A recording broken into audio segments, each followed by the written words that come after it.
ನಿಮ್ಮ ವಾಹಿನಿ, ಇದ್ದಿದ್ದು ಇದ್ದ ಹಾಗೆ. ನಾಗಮಂಗಲ ತಾಲೂಕಿನ ಪುರಾಣ ಪ್ರಸಿದ್ಧ ಶ್ರೀ ಸಾಲಾದ್ರಿ ಕ್ಷೇತ್ರ ಕೋಟೆ ಬೆಟ್ಟದ ಶ್ರೀ ಕಂಬದ ನರಸಿಂಹಸ್ವಾಮಿಯ 51ನೇ ಜಯಂತ್ಯೋತ್ಸವದ ಪ್ರಯುಕ್ತ 2 ದಿನಗಳ ಕಾಲ ಕಾರ್ಯಕ್ರಮವನ್ನು ಆಯೋಜನೆ ಮಾಡಲಾಗಿದೆ. ಕಾರ್ಯಕ್ರಮವು ಮೇ 21 ಮಂಗಳವಾರ ಮತ್ತು 22 ಬುಧವಾರದಂದು ದ್ವಿದಿನ ಸಂಕಲ್ಪಿತ ಪೂರ್ವಕವಾಗಿ ವಿಶೇಷ ಪೂಜಾ ಕೈಂಕರ್ಯಗಳನ್ನು ನಡೆಸಲು ಶ್ರೀ ಕಂಬದ ನರಸಿಂಹಸ್ವಾಮಿ ಸೇವಾ ಸಮಿತಿ ತೀರ್ಮಾನಿಸಿದೆ ಎಂದು ಆಡಳಿತ ಮಂಡಳಿಯವರು, ಅಧ್ಯಕ್ಷರು ಹಾಗೂ ಪದಾಧಿಕಾರಿಗಳು ತಿಳಿಸಿದರು. ಕಂಬದ ಶ್ರೀ ನರಸಿಂಹಸ್ವಾಮಿ ಸೇವಾ ಸಮಿತಿಯ ಕಾರ್ಯದರ್ಶಿ ಕೆಎಲ್ ಪ್ರಕಾಶ್ ಮಾತನಾಡಿ, ಕಂಬದ ನರಸಿಂಹಸ್ವಾಮಿಯ 51ನೇ ಜಯಂತ್ಯೋತ್ಸವ ಕಾರ್ಯಕ್ರಮವನ್ನು 2 ದಿನಗಳ ಕಾಲ ಆಯೋಜನೆ ಮಾಡಲಾಗಿದ್ದು, ಹೋಮ, ಹವನ, ಅಭಿಷೇಕ ಹಾಗೂ ಶ್ರೀದೇವಿ ಭೂದೇವಿ ಸಮೇತ ಶ್ರೀ ಕಂಬದ ನರಸಿಂಹಸ್ವಾಮಿ ಅವರಿಗೆ ತಿರು ಕಲ್ಯಾಣ ಉತ್ಸವ ನಡೆಯಲಿದ್ದು, ರಾಜ್ಯದ ಮೂಲೆ ಮೂಲೆಗಳಿಂದ ಭಕ್ತಾದಿಗಳು ಬಂದು ಸ್ವಾಮಿಯ ಕೃಪೆಗೆ ಪಾತ್ರರಾಗಬೇಕೆಂದು ಮನವಿ ಮಾಡಿಕೊಂಡರು. ದೇವಲಾಪುರ ಹೋಬಳಿ ಸಾಲಾದ್ರಿ ಕ್ಷೇತ್ರ ಕೋಟೆ ಬೆಟ್ಟದಲ್ಲಿ ಶ್ರೀ ಕಂಬದ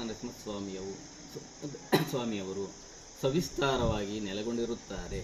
ಇದು ಸಾಲಾದ್ರಿ ಕ್ಷೇತ್ರ ಕೋಟೆ ಬೆಟ್ಟ ಎಂಬುದಾಗಿ ಹೆಸರು ಬಂದಿದೆ. ಸಾಲು ಬೆಟ್ಟಗಳನ್ನು ಒಳಗೊಂಡು ತ್ರಿಮೂರ್ತಿ ರೂಪರು ಅವತರಿಸಿ ನೆಲೆಸಿರತಕ್ಕಂಥ ಈ ಕ್ಷೇತ್ರಕ್ಕೆ ಸಾಲಾದ್ರಿ ಕ್ಷೇತ್ರ ಎಂಬುದಾಗಿ ನಾಮಾಂಕಿತ ಬಂದಿರುತ್ತದೆ. ಇದು ನಾಗಮಂಗಲದಿಂದ ಪೂರ್ವಕ್ಕೆ 5 ಕಿಲೋಮೀಟರ್ ಅಂತರದಲ್ಲಿ ಇರುತ್ತದೆ. ಇಲ್ಲಿ ಸಹಸ್ರಾರು ಭಕ್ತಾದಿಗಳು, ಕೋಟ್ಯಾನುಕೋಟಿ ಭಕ್ತಾದಿಗಳು ದೂರದ ಊರುಗಳಿಂದ, ಸುತ್ತಲ ಹಳ್ಳಿಗಳು ಹಾಗೂ ಪಟ್ಟಣ ವಿದೇಶಗಳಿಂದಲೂ ಕೂಡ ಬಂದು ಇಲ್ಲಿ ಭಗವಂತನ ಸನ್ನಿಧಿಯಲ್ಲಿ ಪೂಜಾ ಕೈಂಕರ್ಯಗಳನ್ನು ನೆರವೇರಿಸುತ್ತಾರೆ. ನಾನು ಅವರೆಲ್ಲರಿಗೂ ಆಯುರಾರೋಗ್ಯ ಐಶ್ವರ್ಯಗಳನ್ನು ಕೊಟ್ಟು ಅವರನ್ನು ಕಾಪಾಡುತ್ತಿರುತ್ತಾನೆ. ಇಲ್ಲಿ ಪ್ರತಿ ವರ್ಷವೂ ವೈಶಾಖ ಮಾಸದ ಶುದ್ಧ ಚತುರ್ದಶಿಯಂದು ಇಲ್ಲಿ ಶ್ರೀ ಕಂಬದ ನರಸಿಂಹಸ್ವಾಮಿಯವರ ಹುಟ್ಟುಹಬ್ಬ ಅಥವಾ ಜಯಂತ್ಯೋತ್ಸವವನ್ನು ಇಲ್ಲಿ ಆಚರಿಸಲಾಗುತ್ತಿದ್ದು, ಈ ಬಾರಿಯೂ ಕೂಡ ದಿನಾಂಕ 21/5/2024 ಮಂಗಳವಾರ ಇಲ್ಲಿ ಸನ್ನಿಧಿಯಲ್ಲಿ ಶ್ರೀ ವಾಸುದೇವ ಪುಣ್ಯಾಹ ಕಲಶಸ್ಥಾಪನೆ, ಅಗ್ನಿ ಪ್ರತಿಷ್ಠೆ ಮತ್ತು ಗಂಗಾ ಪೂಜೆ, ಅನಂತರದಲ್ಲಿ ಸ್ವಾಮಿಗೆ ಮಹಾಭಿಷೇಕ ಹಾಗೂ ಇಲ್ಲಿ ಗಣಹೋಮ, ಶಾಂತಿ ಹೋಮ, ಸುದರ್ಶನ ಹೋಮಗಳು ಇಲ್ಲಿ ನಡೆಯುತ್ತವೆ. ತದನಂತರದಲ್ಲಿ ಕೊನೆಗೆ ಮಹಾಮಂಗಳಾರತಿ, ನಂತರದಲ್ಲಿ ಭಕ್ತರಿಗೆ ಪ್ರಸಾದ ವಿನಿಯೋಗ ಮಾಡಿ ಮುಕ್ತಾಯಗೊಳಿಸಲಾಗುತ್ತದೆ.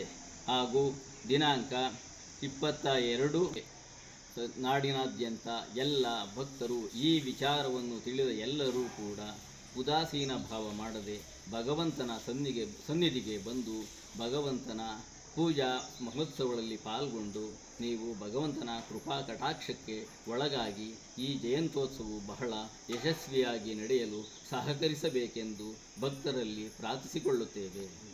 ಕಾರ್ಯದರ್ಶಿ ಪಾಲಗ್ರಹಾರ ಪಿಇ ಆನಂದ ಮಾತನಾಡಿ, 2 ದಿನಗಳ ಕಾಲ ನಡೆಯುವ ಈ ದೈವಿ ಕಾರ್ಯದಲ್ಲಿ ಸಕಲ ಭಕ್ತಾದಿಗಳು ಶ್ರೀ ಕ್ಷೇತ್ರ ಕೋಟೆ ಬೆಟ್ಟಕ್ಕೆ ಆಗಮಿಸಿ ಶ್ರೀ ಕಂಬದ ನರಸಿಂಹಸ್ವಾಮಿಯ 51ನೇ ಜಯಂತ್ಯೋತ್ಸವ ಕಾರ್ಯಕ್ರಮವನ್ನು ಯಶಸ್ವಿಗೊಳಿಸಿ ದೇವರ ಕೃಪೆಗೆ ಪಾತ್ರರಾಗಬೇಕೆಂದು ವಿನಂತಿಸಿದರು. ಶ್ರೀ ಕ್ಷೇತ್ರ ಕೋಟೆ ಬೆಟ್ಟದ ಕಂಬದ ನರಸಿಂಹಸ್ವಾಮಿ ಸೇವಾ ಸಮಿತಿಯಿಂದ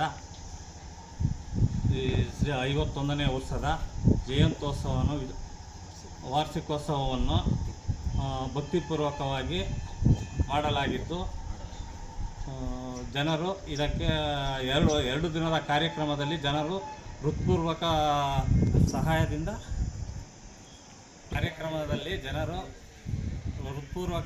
ಬಂದು ಸಹಕರಿಸಿ ಭಗವಂತನ ಕೃಪೆಗೆ ಪಾತ್ರರಾಗಬೇಕೆಂದು ವಿನಂತಿಸಿ ಬೇಡಿಕೊಳ್ಳುತ್ತೇವೆ.